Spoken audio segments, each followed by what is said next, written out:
Non, vous avez une bonne playlist en général. Très bonne playlist. Alors vous allez nous parler d'une start-up qui effectivement permet de rendre l'art plus accessible aux uns et aux autres, dans les entreprises notamment. Dans les entreprises, mais aussi pour les particuliers. Ouais. Laurent, et ce qui est étonnant, c'est que depuis que je fais cette chronique, j'ai pu voir de nombreuses start-up naître et mourir pour certaines. Et ce concept avait déjà existé, mais comme on dit, c'était pas time to market, c'était pas le bon moment, ça avait existé il y a une dizaine d'années. Ça revient de manière beaucoup plus ficelée différemment. Et le principe, c'est pourquoi vous n'auriez pas une œuvre d'art chez vous, même si vous n'avez pas les moyens de la payer, eh bien si vous essayez de la louer. Comme aujourd'hui, on loue tout. On loue sa tondeuse à gazon parce qu'on dit que ça ne sert à rien de garder une tondeuse à gazon pendant 1 an dans son garage. On la loue, on loue les voitures. Non, on loue pas encore les animateurs, mais ça ne serait tardé. Ouais, ça fait on loser si vous faites la contraction. Ah, un loser. Mais moi, il faut que je me...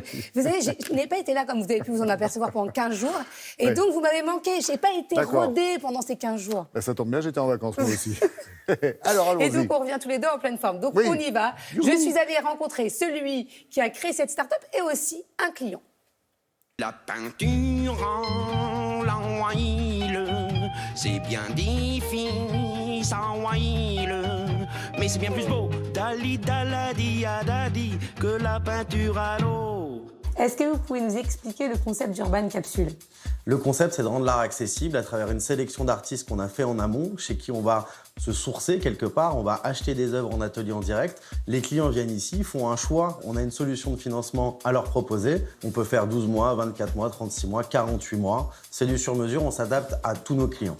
Et après, on garde l'œuvre ? On a la possibilité soit de renouveler les œuvres d'art, ce qui peut être intéressant dans une entreprise, ça crée une dynamique. Ou alors, il y a la possibilité de lever une option d'achat. Encore une fois, on fait du sur-mesure. On n'a pas de cases prédéfinies dans lesquelles il faut qu'on rentre. On sait s'adapter à tous les besoins. Quel est l'objectif ? Casser les cloisons, désacraliser en fait le monde de l'art et envoyer un message en disant que finalement, il n'y a plus rien d'élitiste, l'art est accessible à tout le monde.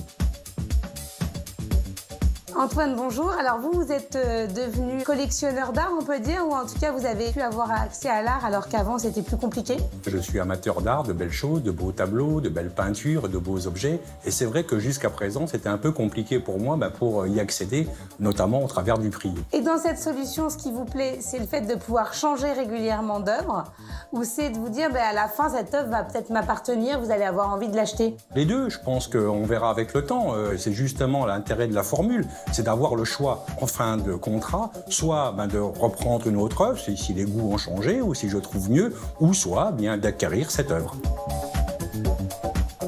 Est-ce que l'artiste aussi a son intérêt à venir chez vous ? L'artiste a son intérêt puisqu'on achète, nous, les œuvres d'art et qu'un artiste vit en vendant des œuvres d'art. On ne fait pas de dépôt, donc il y a une démarche de mécénat dans ce qu'on fait qui est très importante pour nous. Ça lui permet aussi, quelque part, d'avoir accès à un public qu'il ne connaît pas. Le public des galeries, c'est un public très particulier. Nous, on s'ouvre absolument à tout le monde. On a du passage, on a des enfants qui viennent avec leurs parents. L'idée, c'est de le rendre le plus accessible possible et le plus visible possible.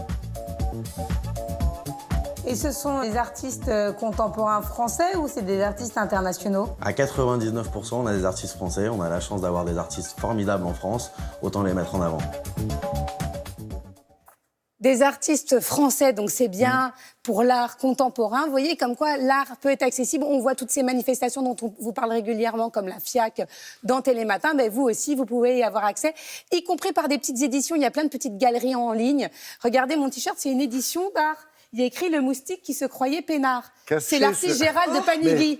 Cachez ce moustique que je ne saurais voir. Mais c'était spécialement pour vous, Laurent. Ouais, c'est très gentil. Voilà. En tout cas, j'ai bien aimé l'initiative là parce que ça permet aussi de découvrir les jeunes talents. Exact. Et de les soutenir. Et de les aider éventuellement. Puis voilà, comme ça, on n'est pas sous le diktat de certaines signatures observateurs et critiques. Nous sommes bien d'accord. Voilà, ça c'est c'est fait. dit. Merci beaucoup, Laura.